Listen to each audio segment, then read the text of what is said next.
Israel Hamas युद्ध से जुड़ी हुई एक बड़ी खबर आपको बताएं। इजरायल ने हमास के ऊपर बड़े रॉकेट हमले को नाकाम कर दिया है। इसका एक वीडियो भी अब सामने आया है जिसमें एक बार फिर से गाजा की तरफ से इजरायल पर धड़ाधड़ रॉकेट चलाए गए। खबर यह है कि हमास ने इजरायल के तेल अवीव शहर को दहलाने की कोशिश की। हमले का जो वीडियो सामने आया है उसमें हमास के रॉकेट अपने निशाने की तलाश में आसमान में बहुत तेजी के साथ उड़ते दिखाई दिए, लेकिन इजरायल के iron dome missile defence system ने उन्हें एक एक कर हवा में ही तबाह कर दिया।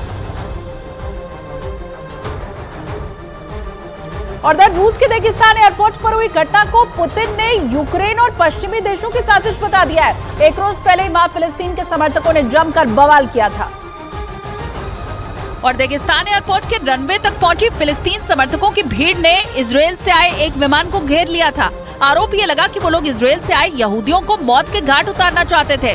इस घटना के बाद पुतिन ने आरोप लगाया कि यूक्रेन और पश्चिमी देशों ने रेगिस्तान एयरपोर्ट पर दंगा भड़काने की साजिश रची थी। इतना ही नहीं, पुतिन ने यह भी दावा किया कि जिन फिलिस्तीन समर्थकों ने एयरपोर्ट पर बवाल किया उन्हें इंटरनेट के जरिए उकसाया गया और उकसावे का ये काम यूक्रेन और उसकी मदद करने वाले पश्चिमी देशों की तरफ से किया गया। इजरायल की सेना उत्तरी बॉर्डर पर अलर्ट है। वो हमास का समर्थन करने वाले हिजबुल्लाह के लड़ाकों का कोई वार खाली नहीं जाने दे रही।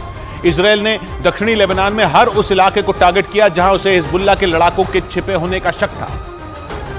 और इसीलिए इजरायल की मिसाइलें दक्षिणी लेबनान के अल्मा अल शाब इलाके में गिरी, जहां इजरायल की मिसाइलों ने कई किलोमीटर में फैले जंगलों को काली राख में बदल दिया। न्यूज 18 की टीम जब लेबनान के अल्मा अल शाब इलाके में पहुंची तो दूर दूर तक जले हुए जंगल और इजरायल की मिसाइलों के टुकड़े नजर आए। बॉर्डर इजरायल का पीछे की तरफ है, क्योंकि अगर ये पेड़ ऊंचे रहेंगे तो यहाँ छुपकर हिजबुल्लाह के लड़ाके अटैक कर सकते हैं। ये इस संभावना को खत्म किया गया कि यहाँ से कोई हमला ना हो। इजरायल की सेना ने सोची समझी रणनीति के तहत अल्मा अल शाब इलाके के जंगलों को निशाना बनाया, क्योंकि ये जंगल हिजबुल्लाह के लड़ाकों का रक्षा कवच बन रहे थे, जिनमें छिपकर इजरायल पर रॉकेट दागे जा रहे थे। क्योंकि अल्मा अल शाब उत्तरी इजरायल से लगा हुआ इलाका है और उसके और इजरायल के बीच घने जंगल और पहाड़ हैं।